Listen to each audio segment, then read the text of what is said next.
আজ সোমবার রাজ্যে বিজেপি নেতৃত্বাধীন মন্ত্রিসভার সম্প্রসারণ অনুষ্ঠান। ৩৫ জন বিধায়ক মন্ত্রী হিসেবে শপথ নেবেন বলে জানিয়েছেন মুখ্যমন্ত্রী শুভেন্দু অধিকারী।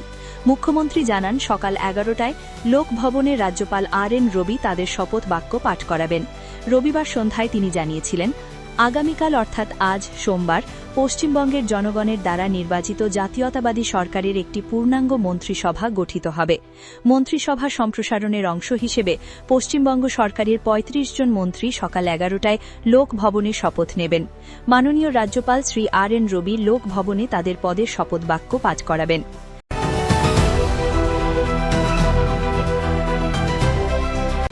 দক্ষিণবঙ্গে আপাতত ঝড় বৃষ্টিতে হ্রাস, যার জেরে ফের অস্বস্তিকর প্যাচপ্যাচে গরম ফিরবে। দক্ষিণবঙ্গ জুড়েই জ্যৈষ্ঠের গরমের উত্তাপ এবার অনুভূত হবে। বিক্ষিপ্তভাবে ঝড় বৃষ্টি হলেও তা তাপমাত্রার ঊর্ধ্বগতিতে প্রভাব ফেলবে না। চলতি সপ্তাহে অন্তত প্রথম ৩ থেকে ৪ দিন অস্বস্তিকর গরম থাকবে দক্ষিণবঙ্গে। তবে উত্তরবঙ্গে বুধবারের পর থেকে ফের ঝড় বৃষ্টির পূর্বাভাস।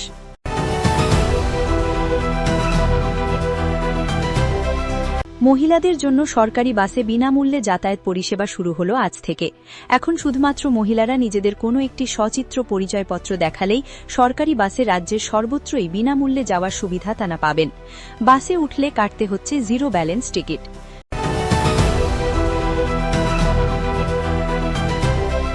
বিধানসভার সই বিতর্ক মামলার তদন্তে নতুন মোড়। তদন্তের গতি বাড়াতে ৫ সদস্যের একটি বিশেষ তদন্তকারী দল গঠন করেছে রাজ্য CID। সংস্থার এক বিশেষ পুলিশ সুপারিনটেন্ডেন্টের নেতৃত্বে গঠিত এই দল ইতিমধ্যেই তদন্তে নেমে একাধিক গুরুত্বপূর্ণ নথি সংগ্রহ করেছে এবং সংশ্লিষ্ট ব্যক্তিদের বয়ান রেকর্ডের কাজও শুরু করেছে। তদন্তের অগ্রগতির মধ্যেই সোমবার অর্থাৎ আজ দুপুর ১২টায় তৃণমূল কংগ্রেসের সর্বভারতীয় সাধারণ সম্পাদক তথা ডায়মন্ড হারবারের সাংসদ অভিষেক বন্দ্যোপাধ্যায়কে ভবানী ভবনে হাজিরার নোটিশ দেওয়া হয়েছে।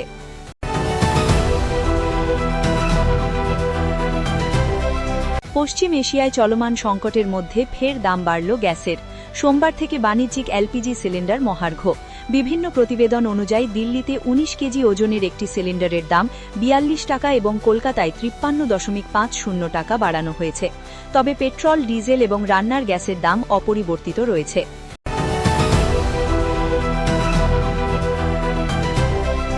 দীর্ঘ প্রতীক্ষার অবসান। মিৎসুবিশি জানালো তাদের জনপ্রিয় SUV পাজেরো 2026 ভার্সন লঞ্চ করতে চলেছে। দীর্ঘ কয়েক বছর ধরেই গাড়িটির কোনো ভার্সন লঞ্চ হয়নি। এই জাপানি গাড়ি নির্মাণকারী সংস্থা জানিয়েছে, কয়েকটি অঞ্চলে তাদের মন্টেরো ব্যাজও থাকবে।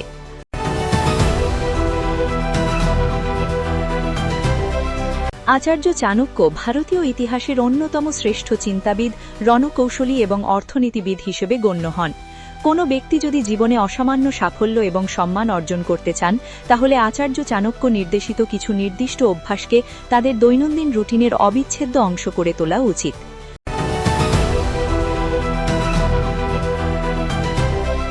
কাফ মাসেলে চোটের কারণে প্রাক বিশ্বকাপ শিবিরে অনুশীলনে যোগ দিতে পারেননি তিনি। রবিবার প্রস্তুতি ম্যাচে না খেললেও অবশ্য সতীর্থদের সঙ্গ দিলেন নেইমার দ্য স্যান্টস জুনিয়র।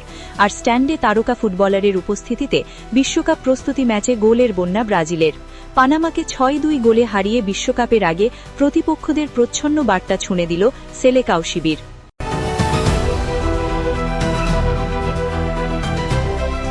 দেশের নতুন চিফ অব ডিফেন্স স্টাফ বা CDS এর দায়িত্ব নিলেন জেনারেল NS রাজা সুব্রমণি। ভারতের দুই প্রতিবেশী পাকিস্তান ও চীন নিয়ে তার যথেষ্ট অভিজ্ঞতা রয়েছে। গত শনিবার জেনারেল অনিল চৌহানের মেয়াদ শেষ হয়। আজ রবিবার ৩ সেনার তরশীর্ষ স্থানে আসীন হন জেনারেল NS রাজা সুব্রমণি। দেশের জাতীয় নিরাপত্তা পরিষদ সচিবালয়ের বা NSCS এর মানসিক উপদেষ্টা হিসেবে কাজ করছিলেন জেনারেল সুব্রমণি। গত বছর ৩১ July vice chief of army staff হিসেবে অবসর গ্রহণ করেছিলেন তিনি।